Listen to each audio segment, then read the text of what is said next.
Hello folks, just want to say massive sorry to anybody that has sent Facebook messages and I haven't replied. I am getting around to them. I'm just going to address one or two of them here today and, see how it goes. There was a person who asked me to do some ITC in their home. This was before lockdown, so the message is quite old, and I'm really, really sorry that I only got around to that message now. And I did reply to it. Basically, there was somebody that messaged me, asked me maybe I could move the spirit on because I think that there's a spirit in her house. Now, moving on a spirit, that's not something I do, you know. In order to do that, we have to sort of understand where these spirits are, or where the communicators are, or whatever. And we don't get full proof of where they actually are. You know, the theory I often come up with is that we live on different frequencies and different planes, and you know, there's a possibility that the reason why we don't see this other realm of existence is it's a different frequency to ours. You know, the way sometimes younger children tend to see paranormal spirits more than adults do, and possibly because they're tuned into that frequency a little bit better. And it's a bit like, as I said before, TV set. You're going through the TV set and you go from BBC One to Channel 4, and when you change over to Channel 4, it doesn't mean that BBC doesn't exist anymore. It does, but you have changed the frequency in order, and therefore you cannot see BBC. If that activity is happening in the home on a regular basis, you know, the first thing that doesn't come into my mind is moving a spirit on, because where do we move it on to? You know, a lot of people say, you know, tell them to go to the light and stuff, but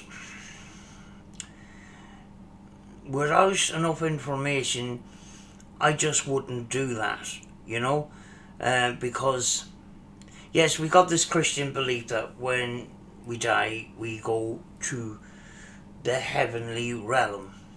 Now, where is that heavenly realm? Is that on a different frequency to ours? And also, there's this belief that spirits that are on the earth are banished from heaven because they're evil. Scientifically, that's not proven. Now, we can take this in two sort of ways: a belief and scientific proof. That's where sometimes the confrontation is. So sometimes it is often the cause of disagreements in the paranormal community: belief and fact. You know, so you know, if I was to do some ITC, some EVP, some spirit box and that, I don't personally think that, you know, one night of doing EVPs and spirit box, we're going to get enough information to find out what actually is going on. You know, it's not a case of you know, oh, you know, there's activity in my home, let's get in some Ghostbusters and go in on the night, and at the end of the night they wave around the sage and say prayers, and everything's all sorted now. Doesn't work like that, I'm afraid, So, in that particular case, now I can work on getting information, but it's going to take a while, because as we know in ITC, when we ask fundamental questions, we often get shut down, or we don't get answers to those fundamental questions. If we did, we'd know an awful lot more about the paranormal. But when we can ask how they are today, where they are, but if we ask about their existence and why we can't see them, very often we don't get that two-way communication that way. So that's why it is very difficult, and it does take time. It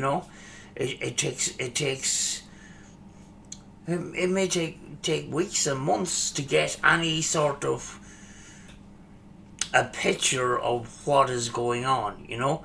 I've had a few things happen here. I had stuff thrown at me. There was a ball of paper thrown at me one day. I was filming a video, and it was actually caught on video. And I've had a couple of things move, and I've had, kids' voices and all that kind of stuff. And basically, I just set boundaries, Don't scare me in the middle of the night. Don't throw stuff at me. All that kind of thing. And, it seemed to have worked. Now, I don't know anything about this, whatever is doing this. I've got information that it might be a kid, but with ITC, sometimes the communication, it's not 100% accurate. You couldn't go to court with evidence from a spirit box and present that in court, because it would be thrown out, because we don't know who we're communicating with, and we don't know if the information's accurate. If there's fear around this, we have to ask ourselves, what is the reason for that fear? Humans are often feared of the unknown, and maybe this person is reaching out because I do ITC and stuff, and they don't know what to do. One thing to take into account is, don't believe what you see on the TV, in films or paranormal TV shows, because it's in 99.9% of times it's greatly exaggerated, and very often the negativity attached to the paranormal is way exaggerated. Certainly, in the time that I've been doing it, it's been more positive than negative. So, don't get carried away with TV shows and films. There's a lot of fiction involved. But certainly we can do some ITC when this lockdown thing gets sorted out. If you still need someone to do that, certainly there's no problem there. And even if it's just for peace of mind, I have no problem doing that at all. Going on to another question. Another question is, how much are my REM pods, and can I make one for somebody? And this question is based around a video I done some time ago on how to make a cheap REM pod from a door handle alarm, which a lot of these equipment companies sold them and exploited the paranormal community and charge big prices for them when they were cheap Chinese door handle alarms. I don't make them to sell them. I made them for myself. I give a few out to my friends. That's all. That's all. That's all I do basically. I don't make a business out of this. I don't believe in the paranormal being a business. It's not my thing. Now, the person in question had health issues and they tried to do it, and their hands, they weren't able to physically do it. Unfortunately, at the moment, I can't physically do it either. I'm not going to go into my health issues, but you'll see lately if I'm commenting in chat, there's a lot of spelling mistakes because I'm hitting the wrong keys and stuff. But if things change, I'll get back to you on that. But certainly don't pay any more than £20 for one. Because they're only, when you add up everything, they're only about, the exact price is £5.25. That when you take into account the bulb and the antenna and the door handle alarm itself. But the thing is, the antenna will increase the range around the device a bit. The light is only there to give you a visual sense that the alarm has gone off. You can still use these door handle alarms as trigger objects. They'll just not look as cool, but they'll still work. I have some which I haven't modified. You go into a location, you can still use it as a REM pod, or you can do what was intended for them, was hang them on a door handle. Is when somebody goes to grab the handle of the door, this alarm goes off on the other side, where there's a wire loop on the top of it, and the field, the electronic field, is generated by this wire that's coming out of the top of it. And when you put it on the door handle, a metal door handle, that field is increased to the door handle itself. So like a REM pod, you come along and you come close to it, it goes off. With this door handle alarm, when you put your hand too near to the door handle, it'll go off, because that connection of field is transferred to the door handle as well.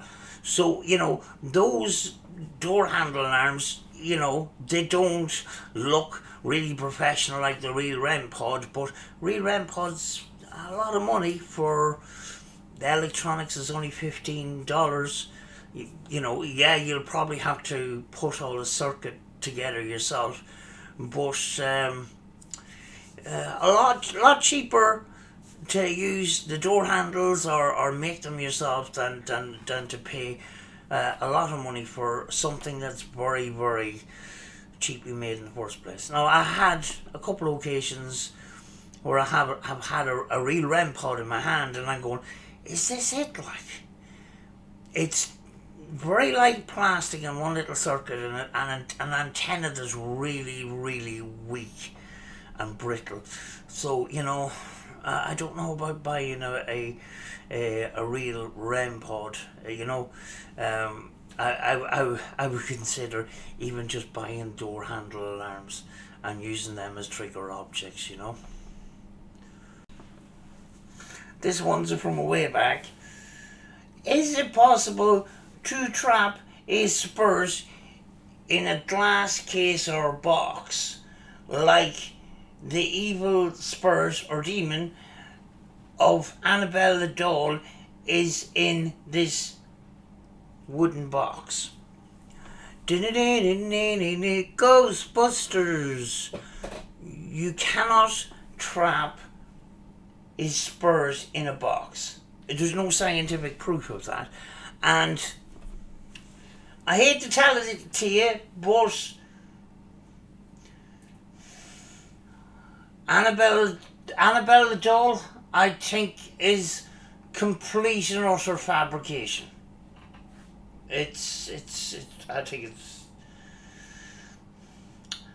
and the evidence climbs further and further when you look into Ed and Lorraine Warren, especially Ed, who was a self-proclaimed demonologist and exorcist, and connections,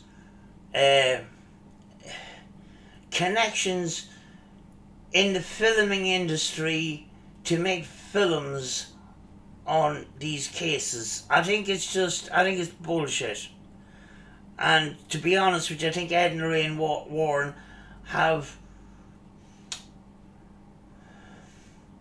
sent a lot of the paranormal in the wrong direction towards the Desmond the Demon, which, you know, it's just, there's no,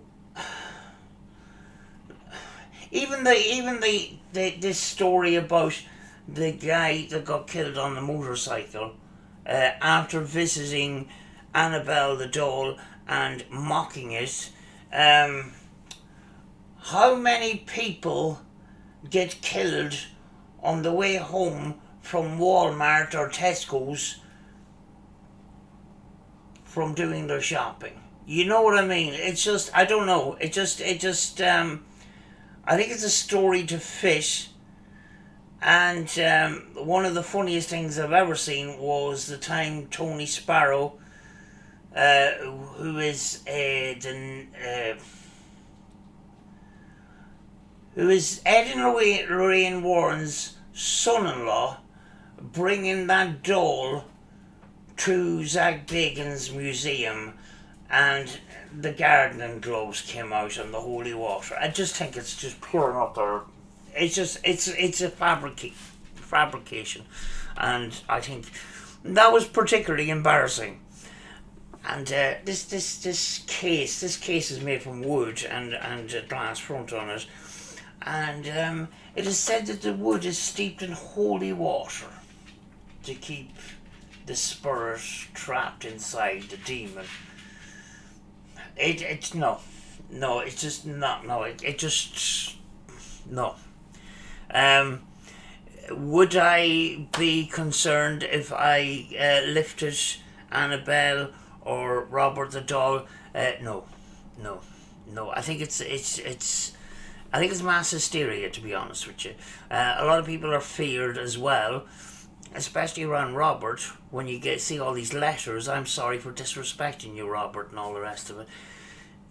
It creates more mass hysteria. Do I believe these? No, I don't. And the reason why this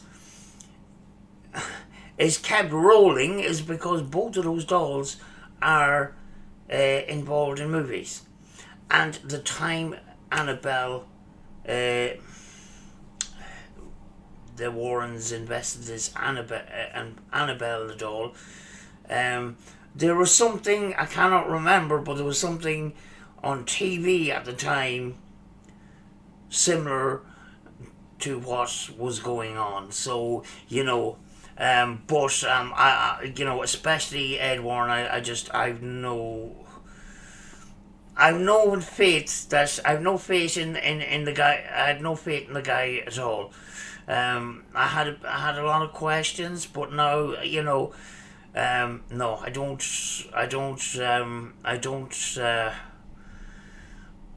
think Ed and Lorraine Warren were good for the paranormal community or the paranormal field, to be honest with you.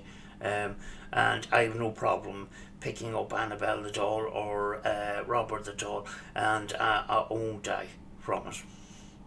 There's no way. I'll even sleep with them overnight. I'll wake up the next morning and nothing will happen. You know? The last thing I'm just going to cover is just, there has been a lot of comments saying that, you know, there's a massive difference in Spirit Box sessions here and Spirit Box sessions in Rachel's house, and they can see that difference, and you know, one day I might do a session in here, and the next day it might be in Rachel's house. So there's a lot of over and back and stuff like that. And yes, there is a big difference. And the thing about that too is it's two different environments. It's the same equipment a lot of the time. I've used the same spur box for the last couple of months, basically most of the time. Actually 99% of the time. I've used the RTC box, and I've used it here, and I've used it in Rachel's house. The one difference is where Rachel is a completely different environment. There's a lot of history. There's a lot of checkered history, and you know where she lives. In the past, there was a lot of people living there because there was towers of flats. I think maybe there might have been 2 towers of flats at one point. You know, flats were built, knocked down, new flats built, knocked down, you know, and now it's more modern. There's less people living there. Most of it is houses and stuff like that. And, you know, does a lot of that past energy get trapped in the ground or in the environment? Yeah, I mean, like, there's a possibility. You know, certainly there's a...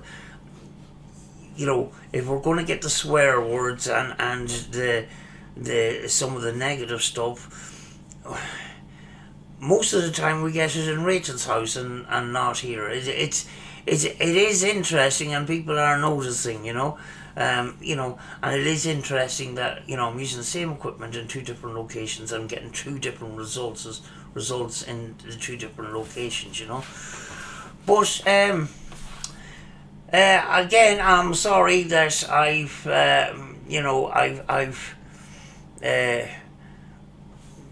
haven't kept up with Facebook as much as I should.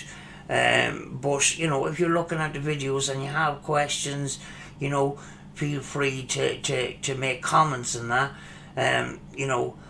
Most of the time I at least try to heart your comments, but if somebody asks a question, I will answer them. And that, and increasingly over the last while we're getting more and more comments, and sometimes I can't comment to everybody, but at least I'll try and heart your comment, and if I've missed it and I discover it a year later, I will heart it. But most of the time I do get the comments on YouTube, and I do, if there's questions there, I'll try and answer them, and that. But I'm going to go, folks. I'm going to get myself something to eat and that, and I just thought I would come on and rather than just doing a session, because I've done a lot of sessions, I just thought I'd come on and talk and that, try and get more lives done. Yeah, I've done spurt box sessions, lives and stuff like that, but maybe one of these days I will come on live and just chat and stuff like that. So I'll see you in a future video, and thanks for watching.